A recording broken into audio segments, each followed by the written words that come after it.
intrinsic and extrinsic, which basically is just internal, external motivations. So sometimes we have internal motivations, like we do something because it makes us feel good. We may exercise because we get more energy, eat healthy because, we get more energy. We may work hard at our job because our work's important to us. And then external motivations, which are basically we go to work because we get money, we get paid. We work out and exercise because we look good, we're more attractive, we're more fit, appealing, what have you.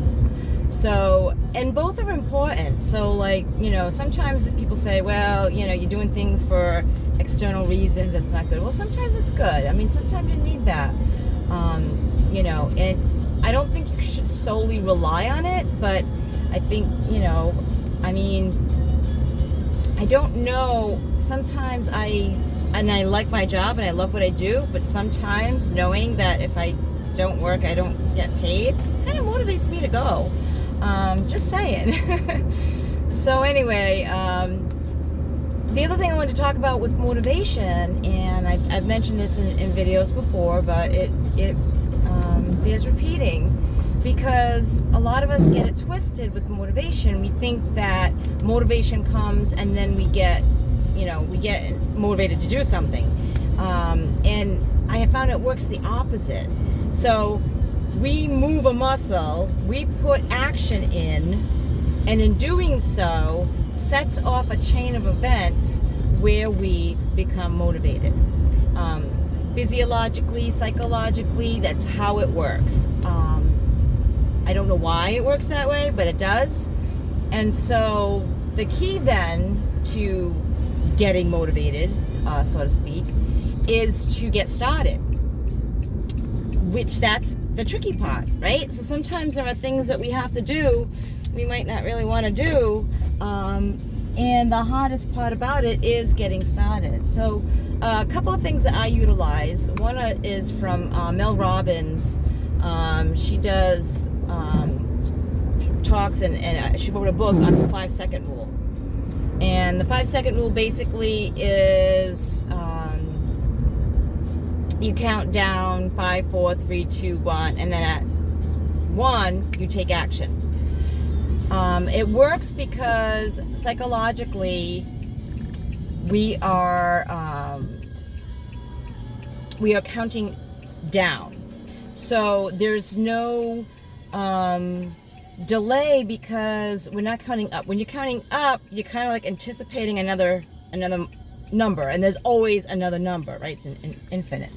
And when you're counting down, it's like once you get to 0, that's it, right? I mean, we're not going to go into negatives and all that stuff, but when you get to 0, it's blast off. So our minds are kind of geared for action once we get to 0. The other thing is that while we're talking, while we're counting, we're not thinking of excuses, and that's a lot of times when we're experiencing pain, and stress is pain, and not wanting to do something builds this stress. So again, pain. Our bodies try to minimize that pain by telling us basically lies. We'll rationalize, we'll procrastinate, we'll do all these things, right, to try to get out of doing something that's gonna in our mind it's painful. And so getting over that, one of the things is by counting down, you're not thinking of excuses. And then getting at 0, and then actually saying the words, and I do this, I actually say the words blast off. Actually, I don't say blast off, that's not true.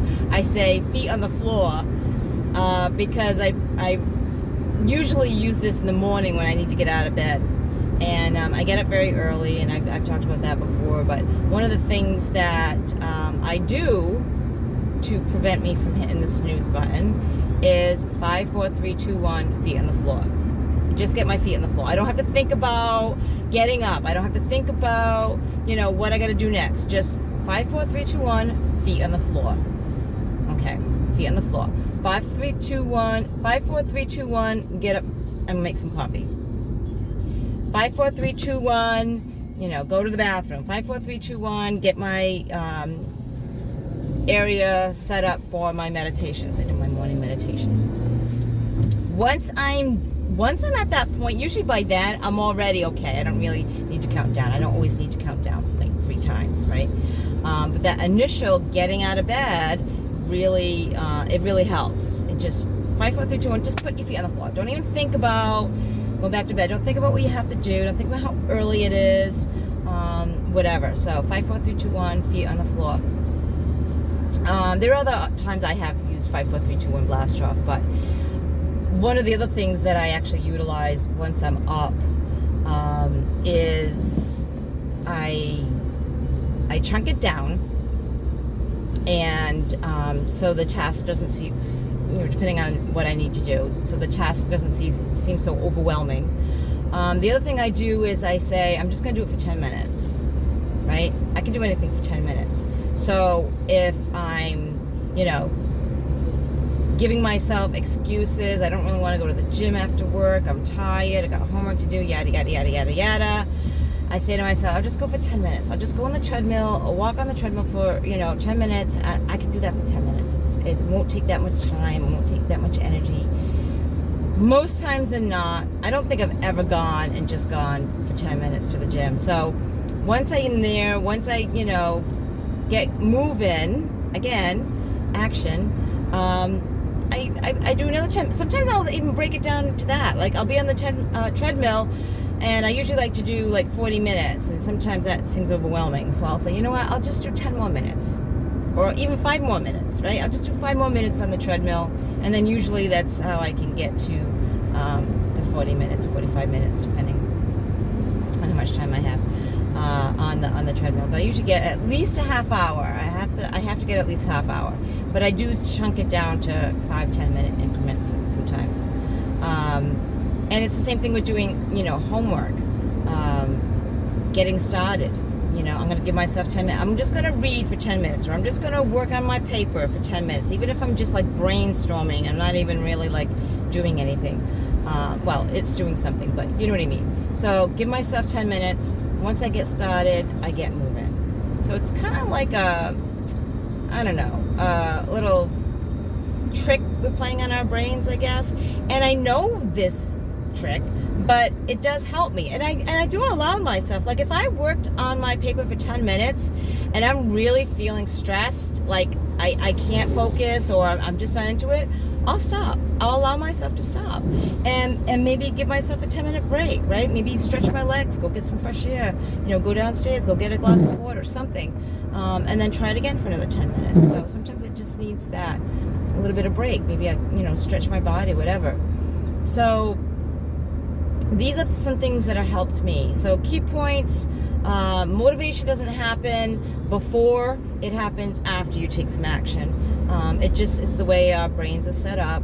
And 5, 4, 3, 2, 1, you can just count backwards, and then action when you get to blast off or 0, and 10 minutes. You can do anything for 10 minutes. I hope this has helped you. I hope you have a wonderful day.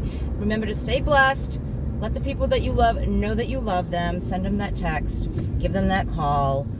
And as always, live your life enthusiastically, because there really isn't any other way. And if you like my videos, hit the subscribe button.